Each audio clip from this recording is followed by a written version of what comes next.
Bienvenidos a este viaje sombrío por uno de los capítulos más perturbadores de la historia de la carretera México-Toluca. Antes de comenzar, tómate un momento para comentar desde dónde estás viendo.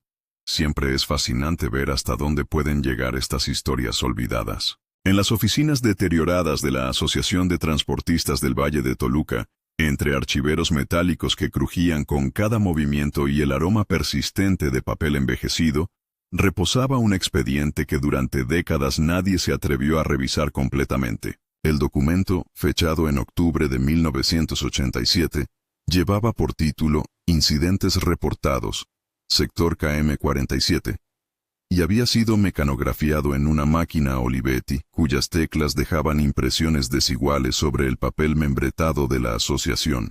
Remedios Vázquez, una mujer de 52 años que había trabajado como secretaria administrativa durante 18 años, había recopilado personalmente cada testimonio contenido en esas páginas.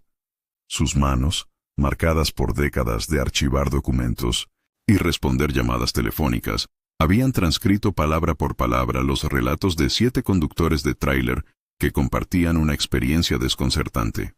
Todos habían perdido completamente la noción del tiempo y la realidad en 1900, una sección específica de la autopista México-Toluca. El fenómeno se concentraba exclusivamente en el kilómetro 47, un tramo que atravesaba la zona más densa del Parque Nacional Nevado de Toluca. Los testimonios, fechados entre abril y septiembre de 1987, describían variaciones de la misma experiencia, perturbadora. Conductores experimentados que ingresaban conscientemente a esa sección de carretera durante las primeras horas de la madrugada y despertaban horas más tarde en el kilómetro 52, sin conservar memoria alguna de cómo habían recorrido esos 5 kilómetros críticos. Los reportes llegaban a la oficina de manera cautelosa, a través de llamadas telefónicas que Remedios describía en sus notas personales como conversaciones incómodas con hombres que parecían avergonzados de algo que no lograban explicar. Los conductores hablaban en voz baja, como si temieran ser escuchados por otras personas en sus hogares. Mencionaban haber encontrado en sus bitácoras de viaje anotaciones escritas con su propia letra, registrando paradas y conversaciones que no recordaban haber realizado. El caso más exhaustivamente documentado correspondía a Evaristo Morales Sandoval, un hombre de 34 años, padre de 3 hijos, originario del municipio de Metepec. Morales había iniciado su carrera como conductor a los 22 años, trabajando inicialmente para pequeñas empresas de transporte local antes de ser contratado por Transportes La Esperanza, una compañía mediana que operaba rutas entre el Distrito Federal y el interior del Estado de México. Durante 12 años había manejado exclusivamente la ruta México-Toluca, acumulando más de 500,000 de kilómetros recorridos sin un solo accidente reportado. Su expediente laboral, consultado posteriormente por las autoridades, mostraba un récord impecable, puntualidad consistente, mantenimiento adecuado de su vehículo asignado, relaciones cordiales con despachadores y clientes. Sus compañeros de trabajo lo describían como un hombre meticuloso, que llevaba registros detallados de combustible, tiempos de manejo y condiciones climáticas. Jamás había reportado problemas de fatiga o dificultades para mantener la concentración durante viajes nocturnos. El primer incidente de Morales había sido reportado telefónicamente a la asociación el 17 de abril de 1987, 3 días después de ocurrido el evento. Su testimonio, transcrito palabra por Remedios Vázquez, comenzaba con una descripción precisa de su rutina habitual. La noche del 15 de abril había iniciado su turno cargando un tráiler Freightliner 1985, con autopartes manufacturadas en una planta de Tlalnepantla, destinadas a una ensambladora en Guadalajara. La carga había sido completada a las 10:15 p.m., siguiendo los protocolos estándares de verificación de peso y distribución. Morales había revisado personalmente cada aspecto técnico del vehículo: presión de llantas, nivel de combustible, funcionamiento de luces y sistemas de frenado. Su rutina incluía una inspección visual completa del remolque, verificando que los sistemas de enganche estuvieran correctamente asegurados y que la documentación de carga coincidiera exactamente con el manifiesto oficial. A las 11:30 p.m. había salido puntualmente de la terminal de carga de Iztapalapa, siguiendo la ruta que conocía de memoria: circuito interior, periférico sur y finalmente la autopista México-Toluca.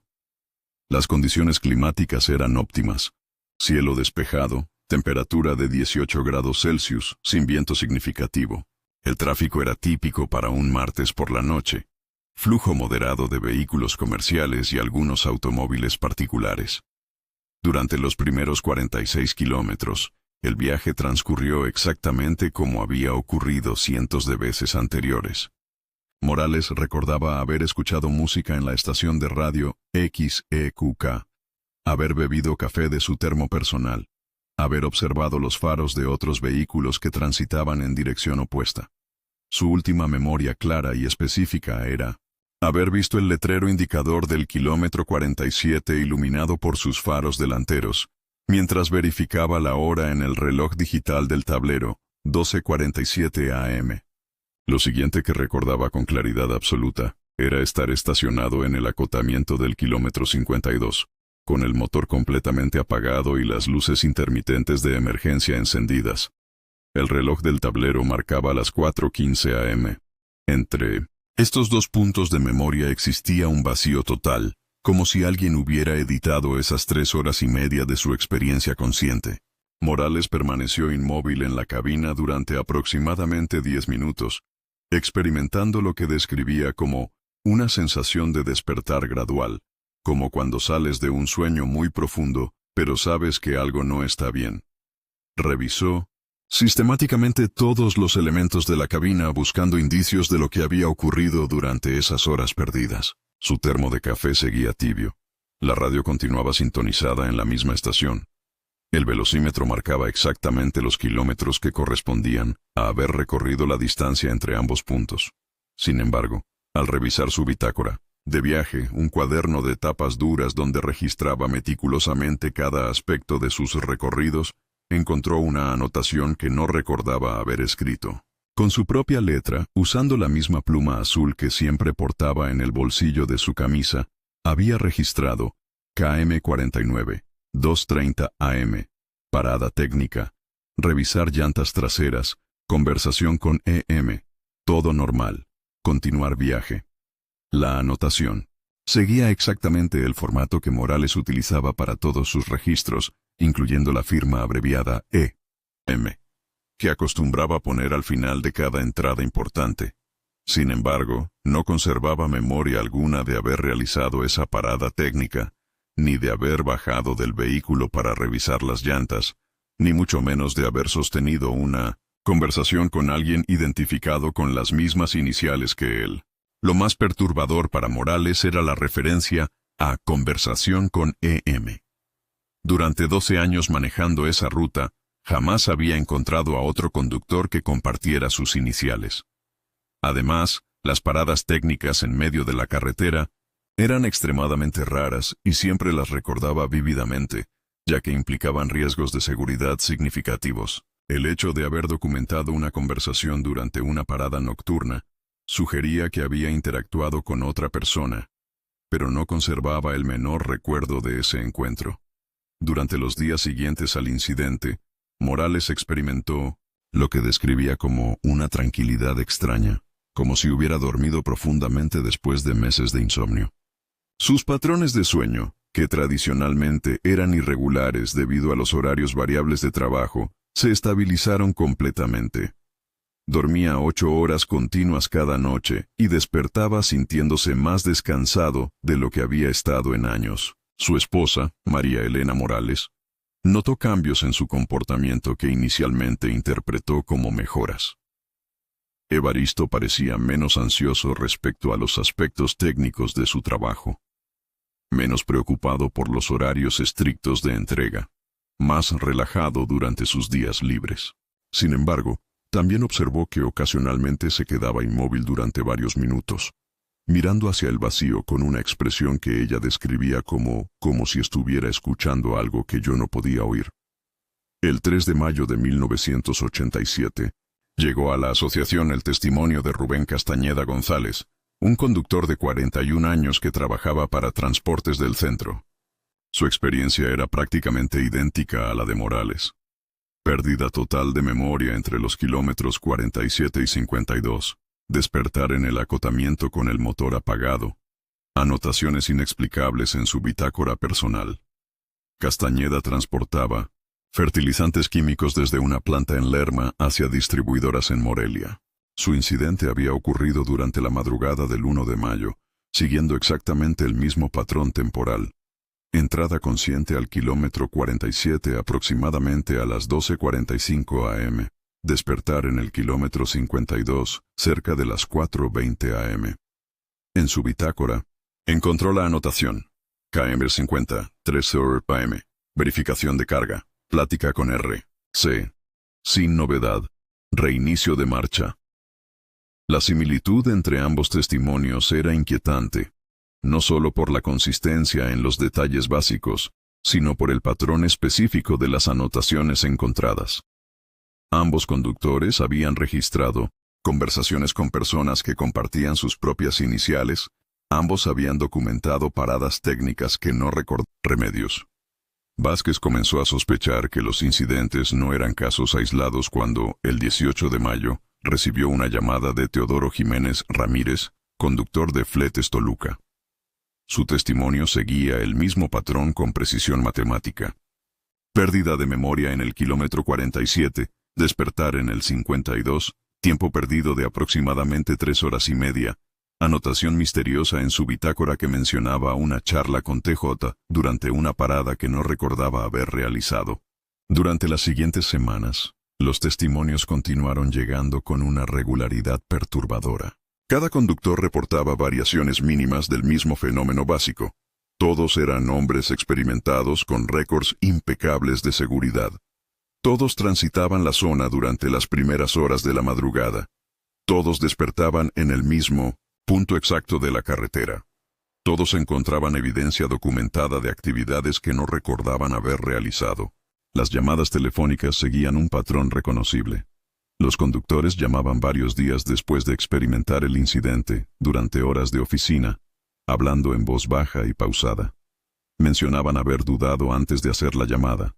Preguntaban si otros conductores habían reportado experiencias similares. Expresaban preocupación por las posibles repercusiones laborales de reportar algo que no podían explicar racionalmente.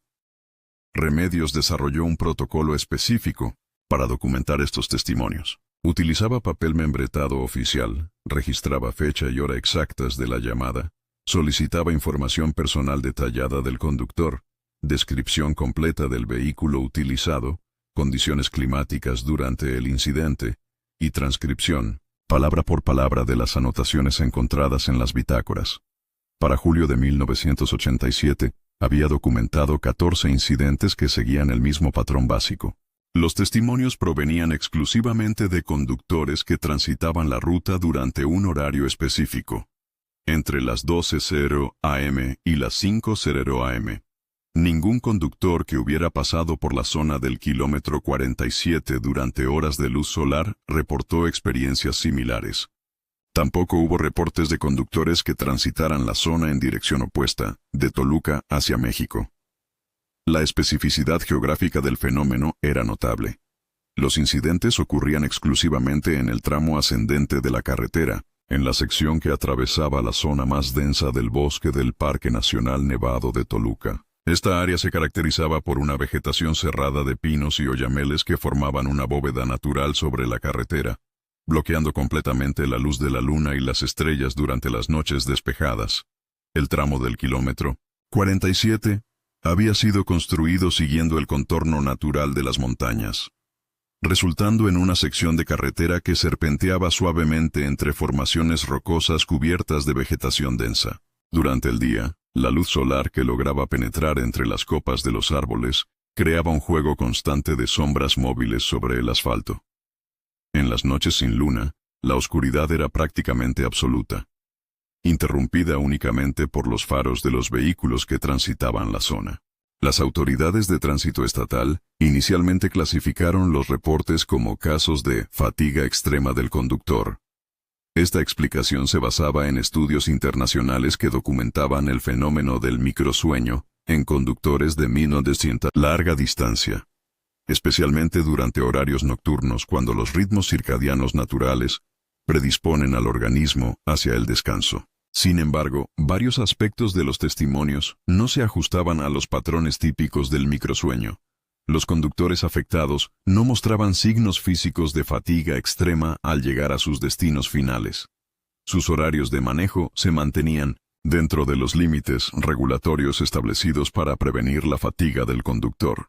Además, todos reportaban haber descansado adecuadamente antes de iniciar sus viajes, y ninguno había experimentado episodios similares en otras rutas. La precisión temporal de los incidentes también resultaba inexplicable desde la perspectiva de la fatiga del conductor. El microsueño típicamente produce episodios de duración variable, desde segundos hasta algunos minutos, pero nunca periodos consistentes de 3 horas y media. Además, los conductores que experimentan microsueño generalmente conservan memoria fragmentada del periodo afectado, mientras que los casos reportados mostraban vacíos de memoria absolutamente completos. Durante agosto de 1987, Remedios Vázquez decidió investigar personalmente la zona donde ocurrían los incidentes. Acompañada por su esposo, Aurelio Vázquez, un mecánico de 56 años con experiencia en mantenimiento de vehículos comerciales, recorrió la autopista México-Toluca durante la noche del 15 de agosto, utilizando su automóvil Tsuru 1986. El matrimonio inició el recorrido a las 11:30 p.m. desde la ciudad de Toluca, transitando en dirección hacia la Ciudad de México para replicar exactamente la ruta seguida por los conductores afectados. Las condiciones climáticas eran similares a las reportadas durante la mayoría de los incidentes. Cielo despejado, temperatura agradable, sin precipitaciones, ni viento significativo. Durante los primeros 46 kilómetros, el viaje transcurrió sin eventos notables. Remedios tomaba notas detalladas sobre las condiciones de la carretera, la visibilidad, el tráfico vehicular y cualquier detalle que pudiera resultar relevante para entender las experiencias reportadas por los conductores de tráiler. Aurelio manejaba a velocidad constante, manteniendo la concentración en la carretera mientras su esposa documentaba cada aspecto observable del recorrido. Al aproximarse al kilómetro 47, ambos notaron un cambio perceptible en el ambiente. La vegetación se volvía más densa a ambos lados de la carretera, formando lo que Remedios describía en sus notas como un túnel verde que absorbe completamente la luz de los faros. El sonido del motor del automóvil parecía volverse más apagado, como si la vegetación actuara como una barrera acústica natural. Sin embargo, transitaron el tramo problemático sin experimentar pérdida de memoria o cualquier otro fenómeno inusual. Remedios registró meticulosamente el tiempo requerido para recorrer la distancia entre los kilómetros 47 y 52, exactamente 4 minutos y 30 segundos, manteniendo una velocidad promedio de 70 kilómetros por hora. Aurelio no reportó dificultades para mantener la concentración, ni sensaciones de somnolencia o desorientación. En sus conclusiones preliminares, Remedios anotó que el tramo del kilómetro 47 presenta características ambientales distintivas que podrían afectar la percepción de conductores de vehículos de gran tonelaje de manera diferente a vehículos ligeros. Especuló que la combinación de oscuridad intensa, vegetación densa y el ruido constante de motores diésel podría crear condiciones propicias para alteraciones del estado de conciencia. El 15 de septiembre de 1987, Evaristo Morales Sandoval inició lo que sería su último viaje documentado. Había salido puntualmente a las 11:30 p.m. de la terminal de carga de Iztapalapa, transportando maquinaria industrial hacia una fábrica en León, Guanajuato. Su ruta programada incluía el trayecto habitual por la autopista México-Toluca, continuando posteriormente hacia el norte del país a través de carreteras estatales. Morales no llegó a su destino programado. Su ausencia fue reportada inicialmente por los despachadores de Transportes La Esperanza, cuando no estableció contacto por radio a la hora programada para confirmar su llegada a León. Los protocolos de la empresa requerían que los conductores reportaran su llegada dentro de un margen de 2 horas posteriores al tiempo estimado, considerando posibles demoras por tráfico o condiciones climáticas. Después de 24 horas sin noticias de Morales, la empresa notificó a las autoridades estatales e inició procedimientos de búsqueda a lo largo de la ruta programada. El tráiler de Morales, un Freightliner blanco con remolque refrigerado, tenía características distintivas que facilitarían su identificación. Logos de la empresa en ambos lados de la cabina, número de flota claramente visible, y dimensiones considerables que lo harían notable en cualquier carretera. La búsqueda inicial se concentró en hospitales y estaciones de servicio a lo largo de la ruta México-León, siguiendo la posibilidad de que Morales hubiera sufrido un accidente o emergencia médica. Los investigadores contactaron a empleados de gasolineras, restaurantes y talleres mecánicos, mostrando fotografías de Morales y su vehículo. Ninguno de los establecimientos consultados reportó haber visto al conductor o su tráiler. El tercer día de búsqueda, un empleado de mantenimiento del restaurante El Buen Sabor, ubicado en el kilómetro 65 de la autopista México-Toluca, reportó la presencia de un tráiler estacionado en la parte posterior del área de servicio. El vehículo correspondía exactamente a las especificaciones del tráiler de Morales. Marca, modelo, color y números de identificación coincidían perfectamente con la descripción proporcionada por las autoridades. El tráiler fue encontrado cerrado con llave, con la carga completamente intacta y sin señales evidentes de violencia o forcejeo. Los documentos personales de Morales permanecían en la cabina: cartera con 850 pesos en efectivo, identificación oficial, licencia de conductor, tarjetas de crédito y fotografías familiares.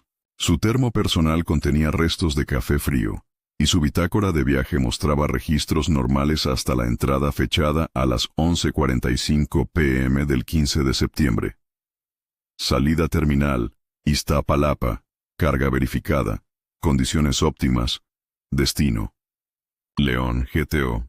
Los investigadores entrevistaron exhaustivamente a empleados del restaurante donde fue localizado el vehículo. El establecimiento operaba las 24 horas del día, atendiendo principalmente a conductores de vehículos comerciales que transitaban la autopista. El área de estacionamiento trasero era utilizada regularmente por traileros que necesitaban descansar durante viajes largos, aunque no se llevaba un registro formal de quienes utilizaban el espacio. Ningún empleado del turno nocturno recordaba haber visto a Morales o haber notado cuándo había llegado su vehículo al estacionamiento. El gerente del establecimiento, consultado posteriormente, mencionó que el área trasera no era visible desde el interior del restaurante y que los empleados no acostumbraban monitorear los vehículos estacionados allí. Los conductores llegan, descansan unas horas y continúan su viaje, explicó. No tenemos manera de saber quién está allí ni por cuánto tiempo. La investigación policial se expandió para incluir la posibilidad de secuestro o actividad criminal organizada. Los investigadores consideraron que Morales podría haber sido víctima de grupos dedicados al robo de carga, aunque la mercancía transportada, maquinaria industrial especializada, no correspondía al perfil típico de productos buscados por bandas criminales que operaban en carreteras mexicanas. Durante las entrevistas con familiares y compañeros de trabajo, no se identificaron amenazas previas contra Morales, ni situaciones que pudieran sugerir motivaciones para un secuestro dirigido.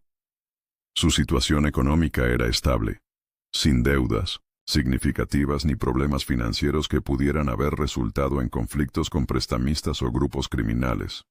Sus relaciones personales eran descritas como armoniosas tanto en el ámbito familiar como laboral. Los días siguientes a la desaparición de Morales generaron una reacción inesperada entre los conductores que previamente habían reportado incidentes en el kilómetro 47. Varios de ellos llamaron espontáneamente a la oficina de Remedios Vázquez, expresando una preocupación que describían como saber algo importante pero no poder recordar exactamente qué. Rubén Castañeda fue el más específico en su testimonio posterior.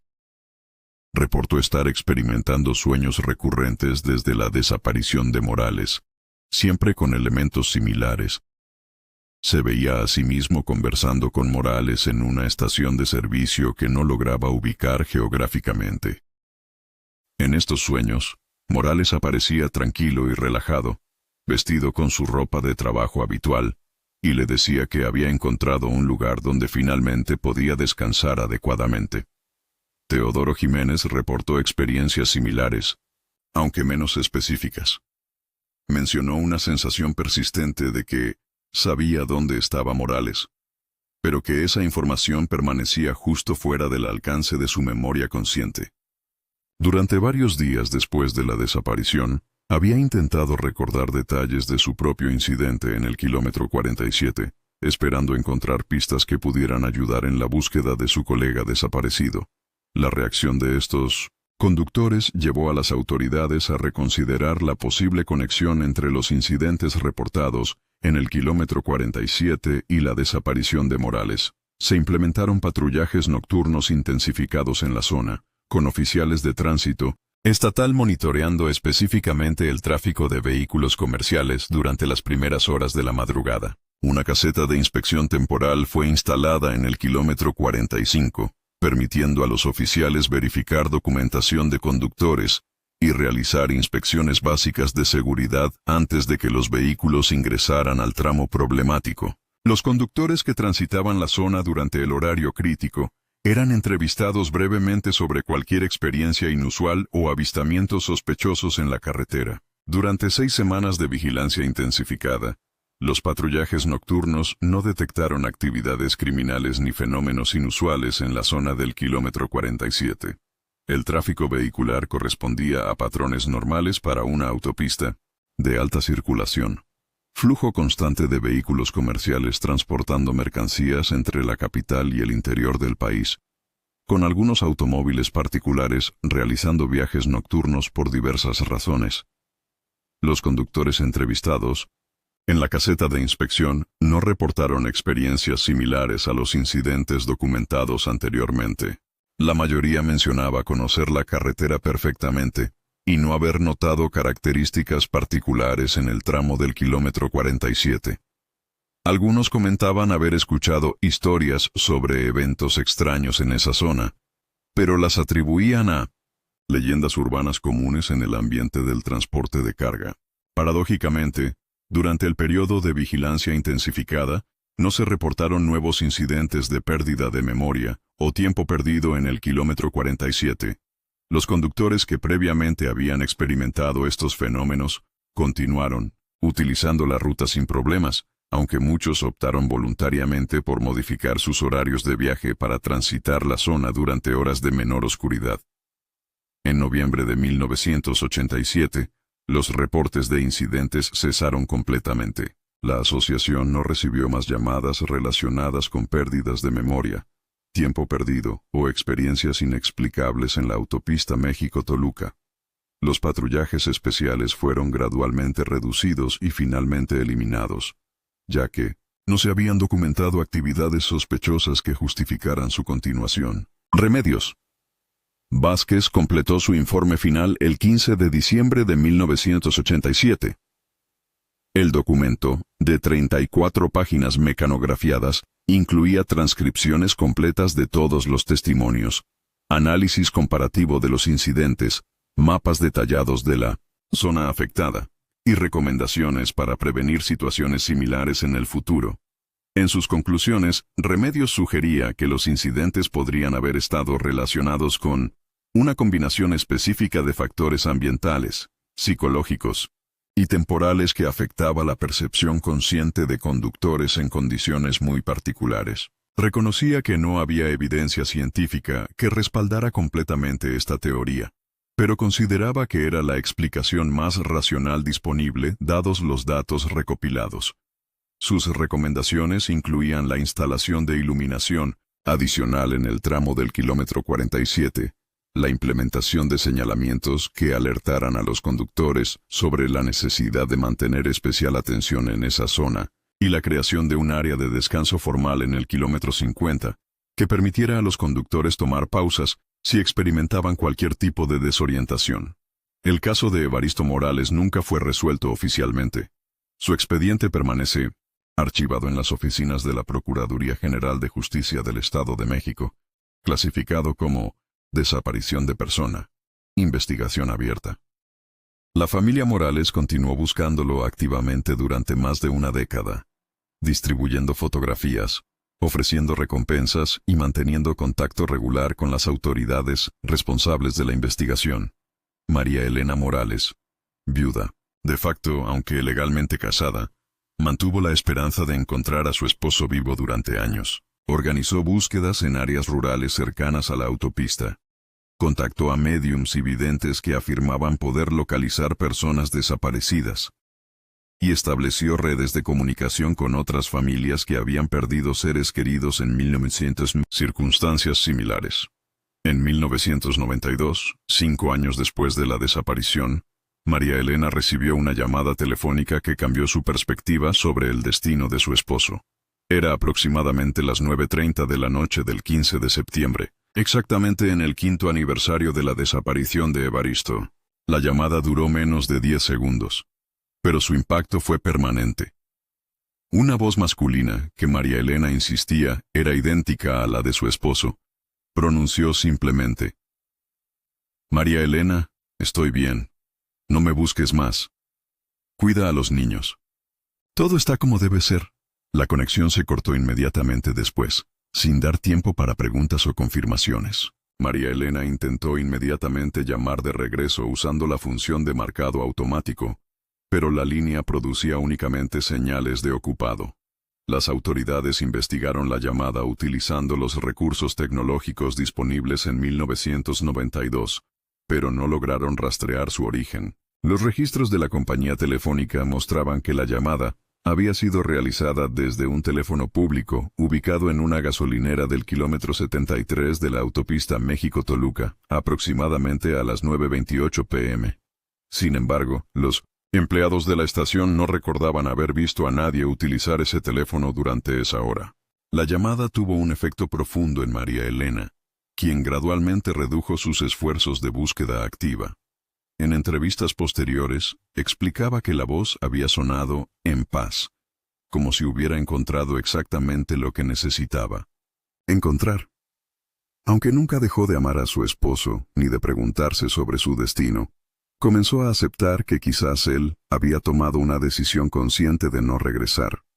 Durante la década de 1990, ocasionalmente surgían reportes esporádicos de conductores que mencionaban experiencias extrañas en varios puntos de la autopista México-Toluca, pero ninguno con la consistencia geográfica y temporal de los incidentes de 1987. La mayoría de estos reportes eran atribuidos por las autoridades a fatiga del conductor, condiciones climáticas adversas o efectos del estrés laboral común en la industria del transporte. El expediente de Remedios Vázquez permaneció archivado en las oficinas de la Asociación de Transportistas del Valle de Toluca hasta 2010, cuando la organización fue absorbida por la Confederación Nacional de Transportistas Mexicanos como parte de un proceso de consolidación del sector.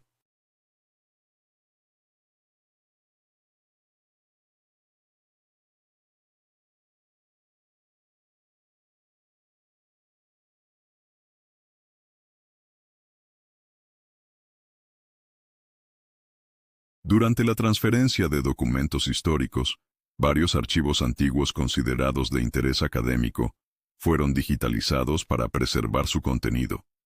El proceso de digitalización fue supervisado por estudiantes de la carrera de 1900 Historia de la Universidad Autónoma del Estado de México, como parte de un proyecto de servicio social enfocado en la preservación de documentos relacionados con el desarrollo del transporte en la región central del país. Los estudiantes catalogaron más de 3.000 documentos, incluyendo registros de accidentes, reportes de mantenimiento de carreteras, estadísticas de tráfico vehicular y testimonios de conductores sobre diversos temas.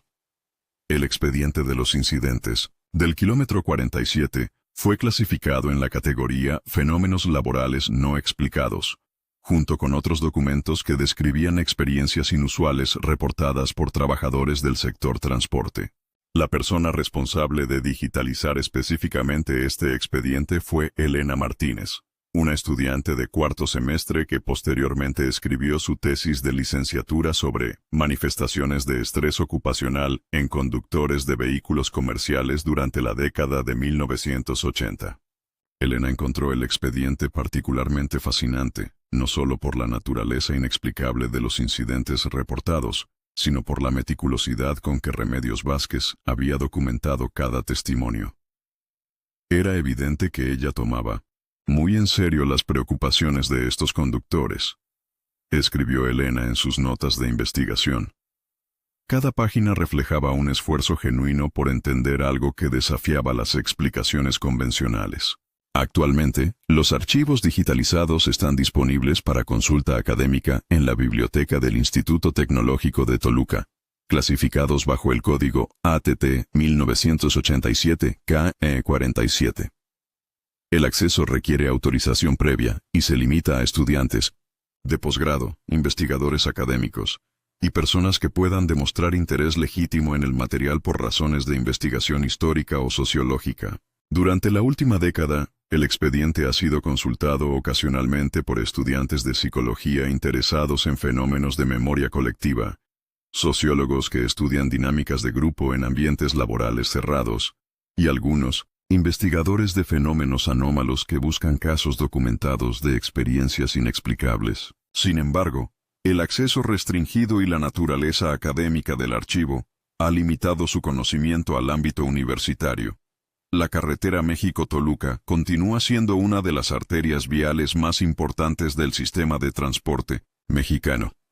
Diariamente la transitan miles de vehículos comerciales y particulares, conectando la capital del país con el interior del Estado de México y sirviendo como ruta de acceso hacia el occidente nacional. La autopista ha sido modernizada en varias ocasiones, incluyendo ampliaciones, repavimentación y mejoras en sistemas de señalización y seguridad.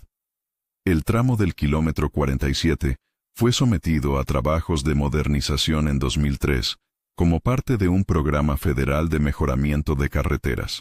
Los trabajos incluyeron la instalación de nuevo sistema de iluminación, ampliación de acotamientos y mejoramiento de la señalización vertical y horizontal. Curiosamente, durante las excavaciones necesarias para instalar los nuevos sistemas de iluminación, los ingenieros descubrieron estructuras subterráneas de origen aparentemente prehispánico. Los hallazgos arqueológicos fueron reportados al Instituto Nacional de Antropología e Historia, INAH, siguiendo los protocolos legales establecidos para preservar el patrimonio cultural mexicano. Un equipo de arqueólogos especializados en 1960 culturas del Valle de Toluca excavó cuidadosamente el sitio, documentando los restos de lo que determinaron era un centro ceremonial de la cultura otomí, posiblemente utilizado entre los siglos XII y XV de nuestra era. Las estructuras incluían restos de plataformas ceremoniales, canales de drenaje ritual, y evidencia de fogones utilizados para ceremonias que los especialistas identificaron como rituales de tránsito relacionados con el paso de almas hacia el más allá. Los otomíes, pueblos originarios de la región central de México, mantenían tradiciones espirituales complejas que incluían conceptos sofisticados sobre la naturaleza transitoria de la existencia humana y los procesos de transformación después de la muerte. Los arqueólogos encontraron evidencia de que el sitio había sido utilizado específicamente para ceremonias relacionadas con el viaje final, rituales destinados a guiar espiritualmente a personas que estaban próximas a morir o que habían desaparecido de sus comunidades. Los otomíes creían que ciertos lugares geográficos actuaban como portales entre el mundo de los vivos y el reino de los ancestros, y que determinadas características topográficas facilitaban estos tránsitos espirituales. Sin embargo, los arqueólogos no encontraron evidencia que sugiriera una conexión directa entre los rituales prehispánicos y los incidentes reportados en 1987. Los hallazgos fueron catalogados, fotografiados y posteriormente cubiertos nuevamente.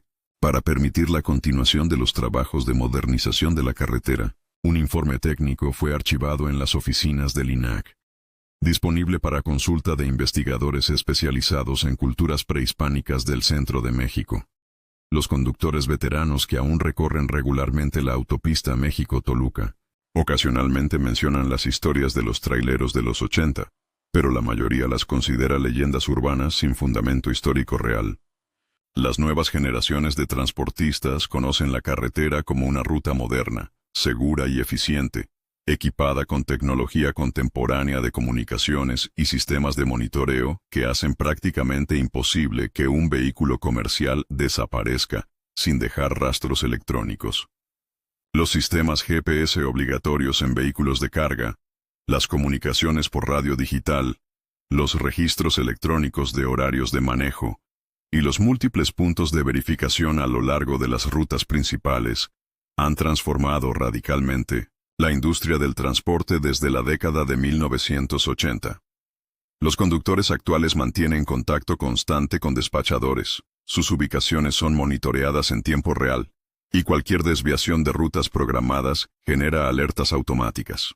Sin embargo, durante las primeras horas de la madrugada, cuando el tráfico se reduce considerablemente, y la oscuridad envuelve completamente el paisaje montañoso, algunos conductores experimentados reportan una sensación particular al atravesar la zona que anteriormente correspondía al kilómetro 47. Describen una quietud inusual que parece extenderse más allá del silencio normal de una carretera nocturna. Estos conductores mencionan que, por unos segundos, el sonido constante del motor diésel parece apagarse ligeramente, como si fuera filtrado a través de una barrera invisible. La sensación dura únicamente instantes y no afecta el funcionamiento del vehículo ni la concentración del conductor, pero es lo suficientemente distintiva como para ser notada por personas que han manejado la misma ruta durante décadas. La mayoría de estos conductores continúa sus viajes sin interrupciones significativas. Llegan puntualmente a sus destinos programados. Completan sus entregas dentro de los horarios establecidos. Regresan a sus hogares para descansar antes del siguiente viaje. Sus sistemas de registro electrónico muestran rutas normales, velocidades apropiadas, tiempos de manejo que corresponden exactamente a las distancias recorridas. Pero muy ocasionalmente, tal vez una o dos veces por año, algún conductor encuentra en su bitácora personal una anotación que no recuerda haber escrito. Una línea adicional en su registro de viaje, documentando una parada breve que no logra ubicar en su memoria. Una nota sobre verificación de equipos que no recuerda haber realizado. O comentarios sobre condiciones de carretera que no corresponden a sus recuerdos del viaje.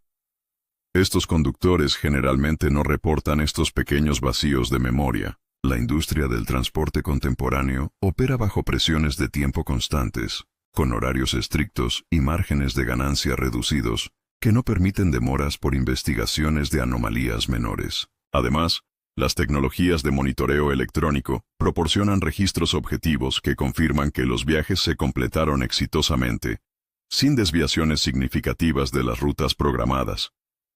Los pequeños olvidos son interpretados como efectos normales de la fatiga laboral, productos del estrés de manejar vehículos de gran tonelaje durante largas distancias en condiciones de poca visibilidad. Los conductores ajustan sus patrones de descanso, modifican sus rutinas de consumo de cafeína, consultan ocasionalmente con médicos sobre problemas de concentración, pero raramente conectan estos episodios menores con eventos históricos ocurridos décadas antes. Y así, en las madrugadas sin luna, cuando la autopista México-Toluca se convierte en una cinta de asfalto que serpentea silenciosamente entre las montañas del Valle de Toluca, los tráilers continúan avanzando con sus faros cortando la oscuridad. Sus conductores mantienen las manos firmes sobre los volantes, los ojos enfocados en la carretera que se desarrolla constantemente ante ellos, las mentes concentradas en cumplir exitosamente con las responsabilidades de su trabajo. En la zona que anteriormente correspondía al kilómetro 47, donde los árboles aún forman un túnel natural sobre la carretera moderna, el tiempo parece comportarse de manera ligeramente diferente que en el resto de la autopista. Segundos que podrían durar minutos, minutos que podrían extenderse durante horas, distancias que parecen más largas de lo que indican los odómetros electrónicos de los vehículos.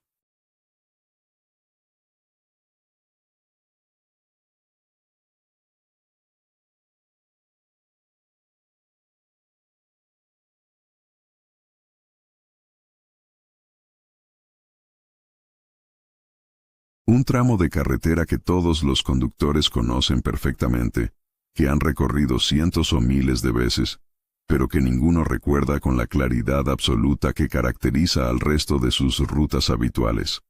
Una sección de autopista, donde la memoria se vuelve ligeramente menos confiable, donde los registros escritos ocasionalmente incluyen información que no corresponde completamente a los recuerdos conscientes. Y quizás, en algún lugar entre la realidad documentada y los espacios que la memoria no logra llenar completamente, Evaristo Morales Sandoval continúa manejando su Freightliner blanco por una versión de la carretera que solo él puede percibir, cumpliendo eternamente con una entrega que nunca termina de completar, siguiendo una ruta que lo lleva siempre hacia un destino que permanece constantemente a 5 kilómetros de distancia, en una dirección que no aparece en ningún mapa oficial. Los archivos permanecen almacenados en formato digital, esperando pacientemente a que algún investigador futuro los consulte, los analice, trate de encontrar conexiones que las personas del presente no hemos logrado identificar. El trabajo de Remedios Vázquez persiste como el único registro oficial de eventos que podrían haber sido completamente reales